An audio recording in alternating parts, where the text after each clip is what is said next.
क्या आपने कभी सोचा है कि यह विशाल, गतिशील ब्रह्मांड किसी विस्फोट की अराजकता से नहीं, बल्कि एक दिव्य ताल, एक लयबद्ध ध्वनि के अनुशासन से उपजा हो? क्या ध्वनि केवल तरंग है, या वह परम शक्ति है जिसने तारे और आकाशगंगाओं को आकार दिया? अगर सृष्टि की शुरुआत शून्य से हुई, तो उस शून्य को तोड़ने वाला पहला कंपन क्या था? हजारों वर्षों से सनातन धर्म के ऋषि मुनियों ने घोषणा की है कि ब्रह्मांड एक शाश्वत, अनंत नाद ब्रह्मा पर टिका है, एक ऐसा मौलिक कंपन जो अब भी हर अणु में गूंज रहा है। वहीं आधुनिक विज्ञान भी अब यह मान रहा है कि कॉस्मिक माइक्रोवेव बैकग्राउंड में मौजूद विसंगतियां वास्तव में ब्रह्मांड के प्रथम ध्वनि तरंगों के निशान हैं। आज स्काई दिव्य रहस्य में हम इसी गहन प्रश्न पर ध्यान केंद्रित करेंगे, सृष्टि ध्वनि से क्यों शुरू हुई? हम उस बिंदु पर ध्यान केंद्रित करेंगे जहां ऊर्जा तरंग बन जाती है और तरंग पदार्थ। हम ब्रह्मांड निर्माण में ध्वनि तरंगों की अद्भुत भूमिका को 5 उन्नत रहस्यों में गहराई से जानेंगे। अपनी आंखें बंद कीजिए, उस आदि ध्वनि को अपने भीतर महसूस कीजिए और सृष्टि के इस गूढ़ रहस्य को 5 उन्नत रहस्यों में गहराई से जानने के लिए तैयार हो जाइए। पहला रहस्य, आदि स्पंदन और कॉस्मिक माइक्रोवेव बैकग्राउंड। आइए चलते हैं पहले रहस्य की ओर।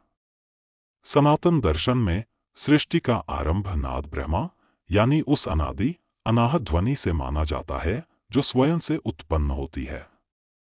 यह वह शुद्ध स्पंदन था जिसने प्रथम आकाश तत्व को जन्म दिया। आधुनिक खगोल विज्ञान में सबसे महत्वपूर्ण खोजों में से एक है कॉस्मिक माइक्रोवेव बैकग्राउंड। यह बिग बैंग के मात्र 380,000 साल बाद ब्रह्मांड के ठंडे होने पर उत्पन्न हुई ऊष्मा का एक गूंज है। वैज्ञानिक अब मानते हैं कि CMB में जो सूक्ष्म उतार चढ़ाव दिखते हैं, वे वास्तव में ध्वनि तरंगों के घनत्व और विरलता के पैटर्न हैं, जो ब्रह्मांड के आरंभिक प्लाज्मा में गूंज रहे थे। यही पैटर्न बाद में सभी आकाशगंगाओं और तारों के बीज बने। इस प्रकार नाद ब्रह्मा की कल्पना और CMB के एकूस्टिक ऑसिलेशंस दोनों ही पुष्टि करते हैं कि ब्रह्मांड की संरचना एक ध्वनिचित्र पर आधारित है। दूसरा रहस्य, स्फोट सिद्धांत और कंपन का भौतिक रूप। अब हम बढ़ते हैं अपने दूसरे रहस्य की ओर। संस्कृत व्याकरण के महान दार्शनिक भर्तृहरि का स्फोट सिद्धांत कहता है कि जगत की हर अभिव्यक्ति, शब्द, विचार और वस्तु एक अविभाजित अर्थ के विस्फोट से प्रकट हुई है। ध्वनि का वास्तविक रूप या शब्द ब्रह्मा अव्यक्त होता है और जैसे ही वह चेतन स्पंदन भौतिक रूप लेता है, सृष्टि होती है।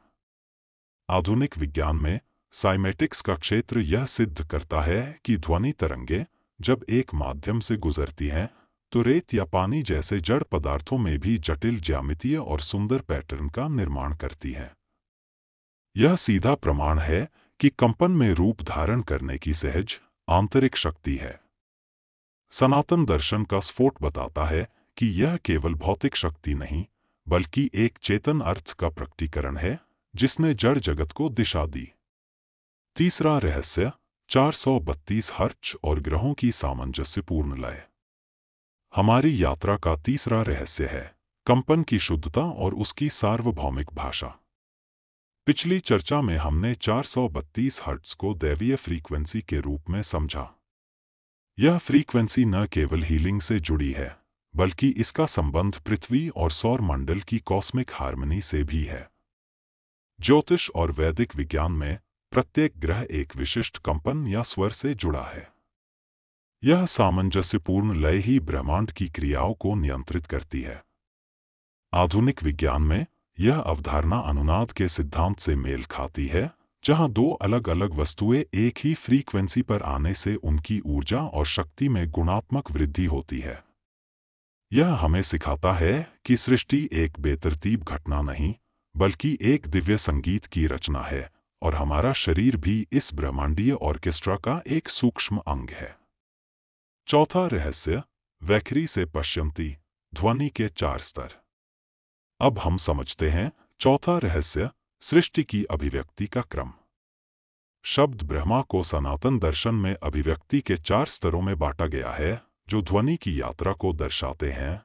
वैखरी, भौतिक, मुख से उच्चारित ध्वनि, मध्यमा, मानसिक विचार या आंतरिक ध्वनि, पश्यंती, अंतर्ज्ञान में विचार का दर्शन, और परा, परम, सूक्ष्म और अविभाजित मूल कंपन। सृष्टि भी इसी क्रम में प्रकट हुई। परा वह आदि कंपन था जो धीरे धीरे सघन होते हुए आज के दृश्यमान जगत वैखरी में बदला। यह आधुनिक भौतिकी में ऊर्जा के सिमेट्री ब्रेकडाउन के समान है, जहां एक एकीकृत शुद्ध ऊर्जा धीरे धीरे चार मौलिक बलों और विभिन्न कणों में टूटकर इस जटिल भौतिक दुनिया का निर्माण करती है। पांचवा रहस्य, आकाश तत्व, शून्य बिंदु का प्रथम माध्यम। और अब हमारी यात्रा का पांचवा और सबसे महत्वपूर्ण रहस्य, ध्वनि का माध्यम। ध्वनि को यात्रा करने के लिए एक माध्यम चाहिए, जिसे सनातन दर्शन में आकाश तत्व कहा गया है।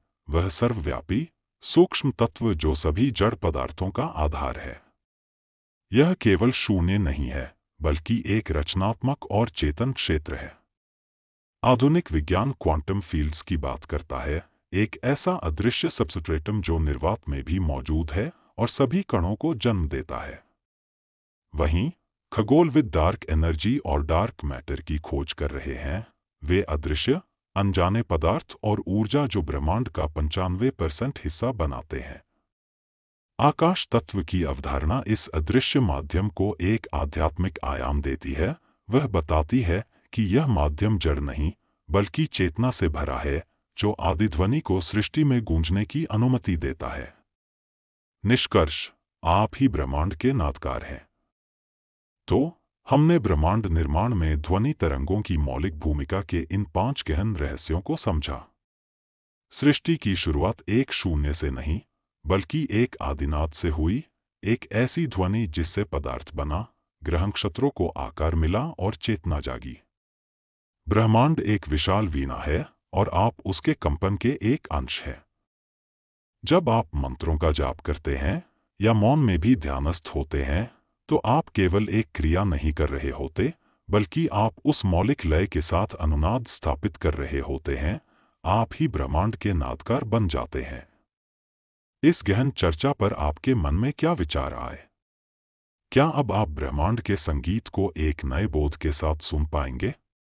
कमेंट्स में अपनी एक भी अंतर्दृष्टि साझा करें। यह आपके भीतर के स्रोत के साथ आपका सबसे महत्वपूर्ण संवाद हो सकता है। अगर इस विश्लेषण ने आपके बोध को जागृत किया है और आप ऐसी ही आत्मखोज की यात्राएं जारी रखना चाहते हैं, तो इस दिव्य समुदाय का हिस्सा बने। अगले सप्ताह हम फिर मिलेंगे एक नए रहस्य, एक नई खोज के साथ। तब तक के लिए अपना ध्यान रखिए, स्वस्थ रहिए और इस सत्य को अपने भीतर महसूस करिए, सृष्टि एक ध्वनि है और आप उसका स्वर। धन्यवाद। जय महाकाल। हर MAHADEVRADHE। राधे।